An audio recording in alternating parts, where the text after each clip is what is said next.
This video is sponsored by Cricut. So this here is the Ikea RAST. It is one of the most ubiquitous Ikea dressers out there. But best of all, it's a blank canvas. It is unfinished pine and there is so much that you can do with it. So today I am going to take this and give it a makeover. But before we get started, if you are new here, I am Annika and I am here to demystify DIY and inspire and empower you to build all of the things. Now let's give this a makeover. Now one of the things that I want to do with this, and it's totally optional, is that I want to change the base of this. I want to give it some nice modern legs, which means that I need to take this board off. Now if you were using a brand new Ikea dresser, you would just assemble it the way it is and leave out this bottom board. This dresser was actually being used by my son in his closet for a few years before I built him his closet organizer. So it's already been built. So I'm gonna go ahead and take this bottom off. Now, one of the things that I always recommend anyone assembling Ikea furniture is to use wood glue on all of the joints, because that makes the entire structure a lot more stable than it would otherwise be. Once I got all the screws out, it did take a little bit of effort to push it out because I had used wood glue. But there's also a dowel holding it, so I had to use my oscillating tool to cut the dowel out and take the board out. And then I took all of the drawers out. Now I'm actually going to go back and add in the bottommost drawer because I need to measure and mark exactly where I'm going to be cutting these sides down. Now the distance between the bottom of this and the bottom of that drawer front is about 3¼ inch. I'm going to be adding a 1x3 over here, so that's 3/4 inch. So we are going to move this by 3/4 inch. So we're going to 2½. Plus I'm going to also move it back by another 1/8 inch because that's the space that we need between the 1x3 and the bottom of the drawer for the drawer to be able to function properly. So this is where we are going to make the cut. Now that I have that measurement, I'm just going to mark that on all the sides and take off the drawer. Now I'm going to clamp a straight edge, make sure that it is still at the right distance from the bottom, and then just cut it out using a circular saw. Now because I did remove the brace from the bottom, I'm going to add it back in the form of a 1x3, which I'm going to attach using pocket hole screws.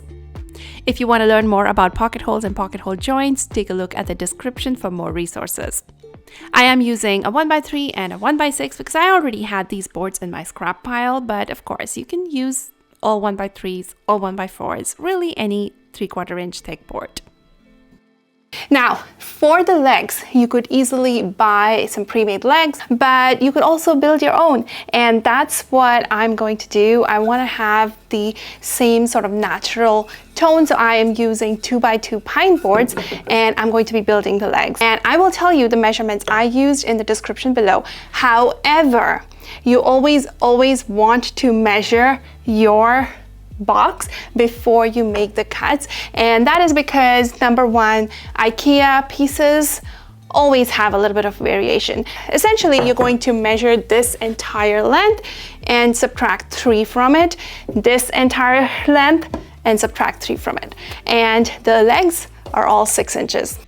Once again, I'm using pocket holes to build these legs. We have pocket holes on all of the aprons, and then we just go ahead and attach the aprons to the legs. You just want to make sure that all of the pocket holes are pointing in the same direction and upwards so that nothing is visible once the legs are built and attached to the dresser. And now I can just go ahead and attach the legs to the dresser using countersunk screws. It's always a good idea to sand down your entire project before applying stain so you can reveal the fresh wood fibers. And this dresser is almost 3 years old and it's been sitting in my workshop for almost a year. So it's pretty yellowed, so it needed a nice sanding. Once it's sanded, it's time to stain. But before we can apply stain, you always want to use pre-stain conditioner. I am going to be using a water-based stain, so I am using a water-based pre-stain conditioner. Once the pre-stain conditioner dried, I sanded off all the raised fibers, wiped it all down, and applied my stain. So now that the dresser is stained, I can go ahead and start working on some fun details to add to it. So for that, I am using the Cricut Maker 3, and I am going to be cutting out some basswood. We're gonna cut it into shapes. We're gonna cut some flowers and leaves, make them colorful, and put them on the dresser. I'm really excited about that. So to do that, this is the basswood. It's made by Cricut as well. It's 1/16 of an inch thick, and this is a 12 by 6 sheet. It also comes in a 12 by 12 sheet. I just couldn't find them in stock, so we're going to be using the 12 by 6 sheets. We'll just have to do a few extra runs, but that's okay. But most importantly, to use that, we need the strong grip mat. And we're gonna use some masking tape to make sure that everything stays in place. The sheet stays in place as it goes through the machine. And that's it. Let's go ahead and design the patterns and get cutting. So I'm here in Design Space. I am going to go ahead and create a new project. So we just click new, and now we have a blank canvas we want. So what I'm going to do is I'm going to go into images, and I am going to search for flower, which is what I did right here. And what we want is, for this project, we want a cut only operation type. So I'm going to pick cut only, and now we have all of these choices right here, and I kind of like this, so I can just click the plus button and it'll add it to my canvas. And this one right here, this is a good start. Now we're gonna go ahead and say leaf, and when I say leaf again, I just need the cut type, so it's only the cut only files that are in here. And let's pick this leaf right here. This is fine, we can put this in. This one's cute, let's use that. That's a good start. Let's get started with this. So now that we've done this, we are going to go into our canvas, and now it loads all of these shapes that we selected onto the canvas. So now what you see here, they're all different colors. And what that means is anytime you cut these, it's going to think that they are different materials. So what we're going to, first thing that we're going to do is we are going to select all of them, go in here, and then we're gonna pick one material. Now, everything is one material, so it will cut it on the same mat. So now I'm gonna go ahead and make these, change the size a little bit. Maybe a 2.5 inch is good. 3 inches, nice. And maybe we can make a copy of this. We could just do a Command C, Command V, copy paste. And let's make a smaller version of this, like maybe, yeah, 1.3 inches, and maybe another, a little bit bigger version, another smaller version of this. So we've got that, and then the leaves, these are pretty big. Let's make these smaller. Maybe we'll make a few other versions of it, go small. Now, one of the things when you're working with basswood is that you do not want to have very tiny details, because it will not be able to cut the details. So we are going to make sure, so you don't want something that's very detailed, very small. In here as well, you know, these small line in here, I don't know if it's going to work or not, but we'll find out. Another thing you can do is you can flip it, so you can have that. So if you wanted 2 different types of leaves in here, you could do that. You could flip it around and have different things. And of course, because we're cutting wood, you could always turn it over and paint the other side, and you will have a different size or different side. So there we go, we've got that. So we've got a bunch of things. Let's go ahead and cut these. It really doesn't matter where they're placed over here right now, because when we go to the mat, we can actually pick exactly what the location is. So we're gonna go ahead and hit make. That's fine. We're gonna save the project. Now it's going to ask me how am I loading material. I am loading it on the mat. So we're going to pick that and confirm that. So this is going to show us the mat. Oh, there is something here that is on a separate mat. So it thinks that we have two mats. So we got to go back and figure out where that is. And it looks like it's down here all the way, which is a totally different color. So let's pick it, make it the same color. Now we go back here and it's going to do the same thing. Okay, so now we have one mat and we have everything arranged. Now, obviously we are not using a 12 by 12 sheet of basswood. So right now, we're gonna go back to the mat and let me show you what we're gonna do. Okay, so I'm gonna be using the strong grip mat. Now I have my basswood right here. Now you can go ahead and just add it to the mat. But what I like to do is, ideally, you know, if it was a 12 by 12, you would just align it to these lines. But since this is not a 12 by 12, this is a 12 by 6, I have a little bit more flexibility. So what I'm going to do is I am going to add it right here at the 1 inch mark, and align that right there. And now I know that my basswood is between 1 and 7, right? Because it's 6 inches. So that's where my basswood is. And I'll press that down really well. And we're gonna go ahead and add some masking tape. Now, as you're adding the masking tape, you do wanna make sure that you are on the basswood, but not a lot on the basswood. So you wanna have enough to hold it down, but not a lot that you're taking up the space, the cutting space. What this does is it makes sure that the wood does not move at all. You can also take your brayer and give that a little bit of a push and make it nice and stuck to the strong grip mat. Okay, now we are ready to go ahead and load it into the machine. Now let's turn on the machine. Now in the machine, because we are cutting basswood, we do need the knife blade, which is this blade right here. It's got that knife at the end, which helps cut the thick materials like our basswood. And I'm going to go ahead and load that into clamp B.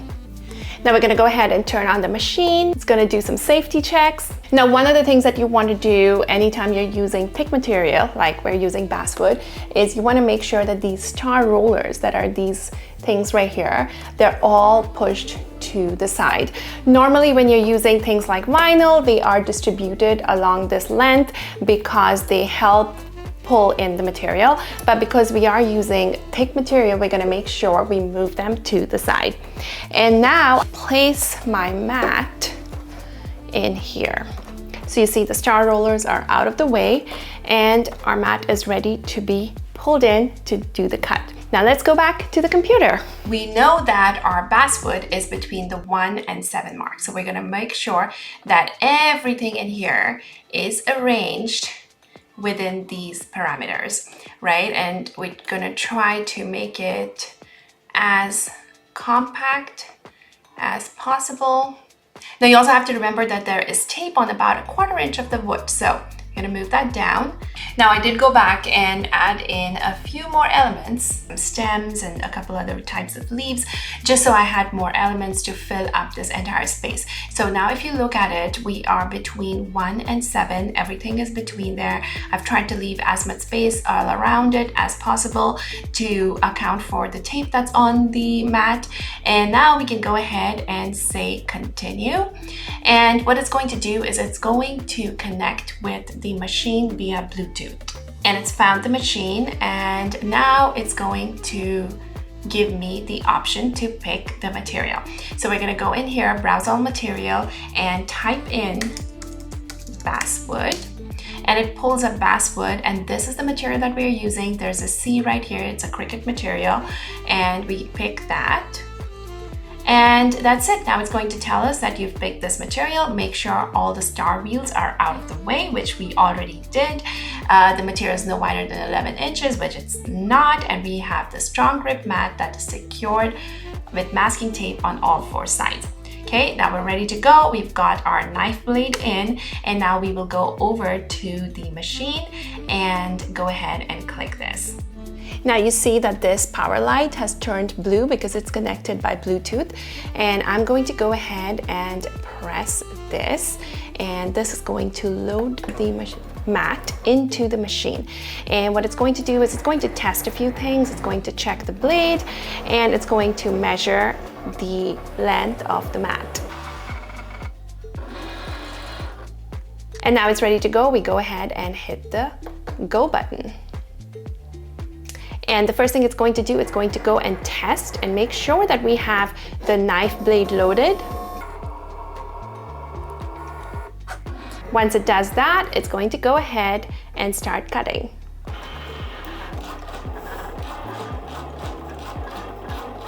And we're on our way. Now you see over here that it's going to make 14 passes, which is a lot of passes, and right now it says 12 or 13 minutes, which is not true. It's going to do a little bit of cutting, and then it's going to basically figure out the exact time in a little bit. So we're probably looking at about 2 to 3 hours to make all of these cuts and make all of the 14 passes, because it's a thick material and it's going to take that time. Overall, it took about 3 hours and it is done. So now I can unload the mat and then very carefully remove the masking tape and separate the basswood from the mat. Now you have to be very, very careful because you can easily break the pieces that you have cut out. And ideally you want to sort of peel away the mat, but you still have to be very careful because these little pieces can easily break. And we have a whole bunch of flowers and leaves. I did run 4 more of the basswood sheets through the machine, and now I have all of these flowers and leaves, and we are ready to set it up on the dresser. I played around with the arrangement a little bit, and to be honest, for a minute there, I kind of wanted to leave everything white and just have that brown and white contrast, but then I really wanted some color as well. And finally, after going back and forth, the color won, and I am so glad I did that, because as I kept adding more and more color to each flower and leaf, I absolutely fell in love with how this was looking. Once everything was painted and everything was in their spots and I was happy with the layout, I glued them all down. I added back the knobs, which I had stained the exact color as the dresser. I sprayed a few layers of the top coat, and we are done. I am in love with this dresser, and it was so easy to make a statement piece, which is actually very similar to a popular designer piece out there, but it has my own personality mixed in. You can find a link to the project file as well as all of the products that I used in this project in the description below.